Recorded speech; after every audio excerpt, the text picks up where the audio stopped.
The Gentle Giant name has become a part of my personality. And Rowan is coming through.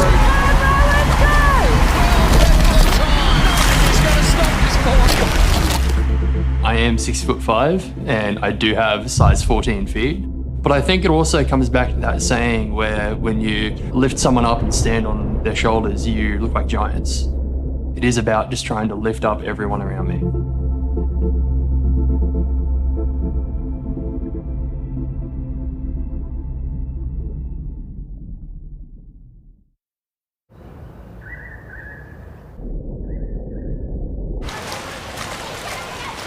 My name is Rowan Crothers. I have been swimming on the Australian Paralympic swim team since 2013. I am a double Paralympic gold medalist and a world champion and a world record holder. Outside of that, I've spent a very long time pursuing esports.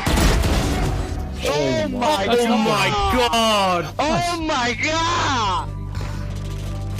You can say that I have an invisible disability, where you can't actually see my disability if you take a photograph. I was born at 25 weeks gestation. Due to a large assortment of complications, I was diagnosed with cerebral palsy. Cerebral palsy is a kind of brain injury that impairs fine motor skills and coordination and muscle tone, mostly through my legs, but being a brain injury, it impairs my entire body. Walking was an extreme challenge when I was younger, learning how to lead with my heel, learning how to use visual feedback by watching my legs and looking at the floor in front of me to learn how to be more stable. It was really great training to start my future athletic career, but it still does impact me in a number of significant ways in life.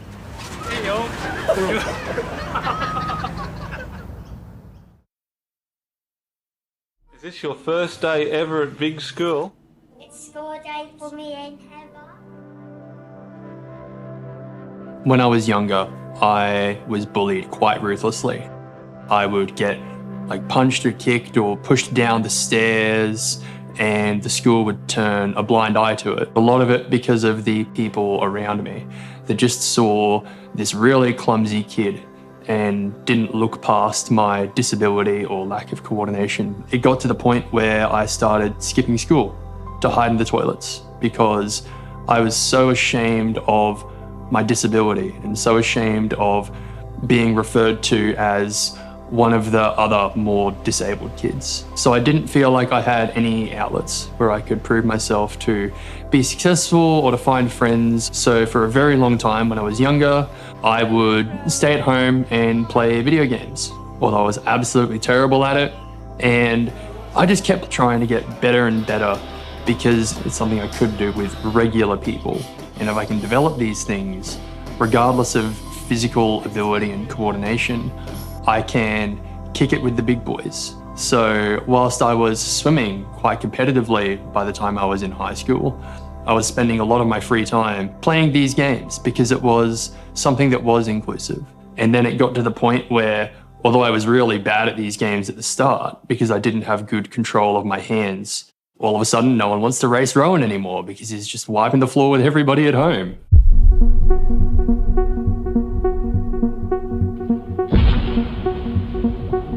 I could not stand swimming when I first started it.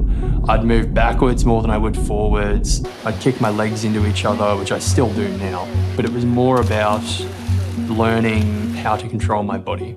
I knew that I had to keep doing it for my disability.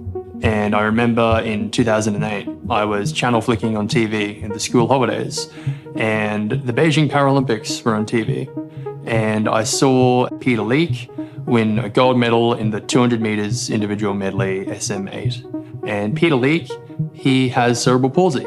I said, wow, this is something that I could do someday. And then I wanted to start working a lot harder to prove myself. Hello, Rowan. All of a sudden, we started to see some quite drastic improvements.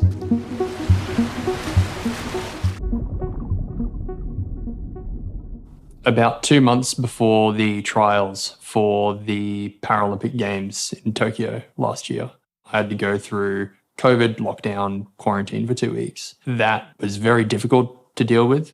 You can't swim in a hotel room. So when I got out of that hotel room, I got back into training, but I felt like because I'd already hit my qualifying times previously this season, that I could just coast through. I'd be right and I'd get on the team.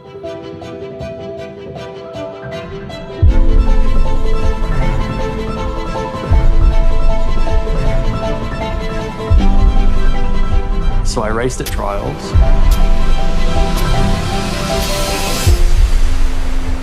And I swam 0.06 seconds off of the qualifying time.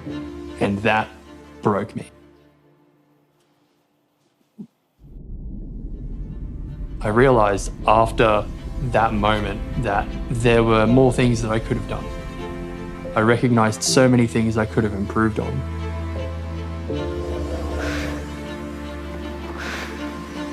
And when I was given a second chance and selected for the Paralympic team, it was an opportunity to really lift myself above and put those things into action. The Australian who's looking ahead of world record pace here. And it's anybody for the top four. Don't discount Melo as well. Who's going to touch first? It's Crothers ahead of Griffith with Felipe Melo. And Crothers can celebrate. Champion of the men's 50-metre freestyle S10. It's his first Paralympic medal. A man who was a bronze medalist at the last World Championships. And without those setbacks, I don't think I would have been anywhere near as successful. I don't think I would have won the Paralympic gold medals that I did. I still struggle to put into words just how special it is to me to say to little Rowan at 10 years old that I achieved that dream.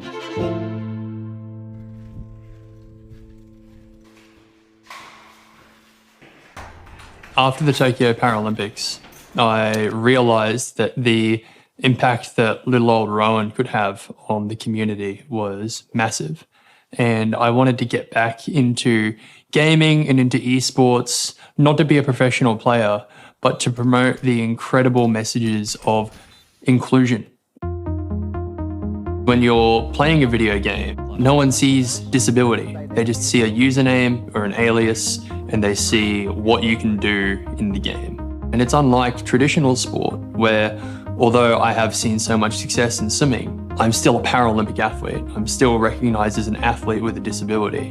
Whereas in gaming and in esports, the disability is irrelevant. It's just everyone together trying to be the best they can be. To do that, I needed to build a new computer. AORUS reached out and said, hey, let's work together and build what is absolutely my dream PC that not only captures the swimming pool that I love and I train in, day out, and compete in all over the world, but it has this really incredible easy latch system that makes it so much easier to be able to put in and take out a graphics card. It's something that is really difficult for people with poor dexterity and coordination to be able to do. That enables me to be able to be a positive role model and an influence towards people in the gaming community and the wider world. I've met people through gaming that are now some of my closest friends in the entire world, and they don't care that I have a disability. They care about the fact that I can play the games well. Nice, Rowan. Nice. But also that I am a good person.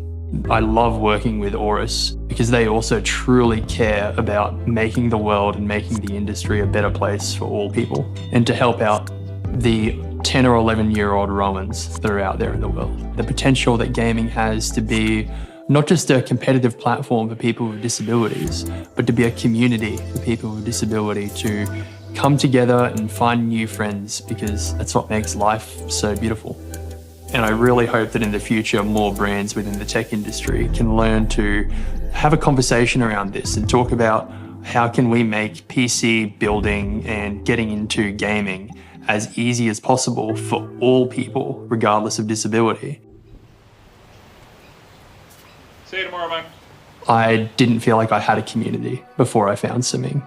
And I feel like now that esports and gaming is becoming so much more accepted within culture, that there's other young kids with disabilities out there that are discovering gaming and finding their own communities and finding their own friends in the digital space. You're all in the pool, or you're all in the server, and you're all just coming together, enjoying something that you love. and you have the potential, regardless of what you think you are or what you think you can do, to make such a massive difference in so many people's lives.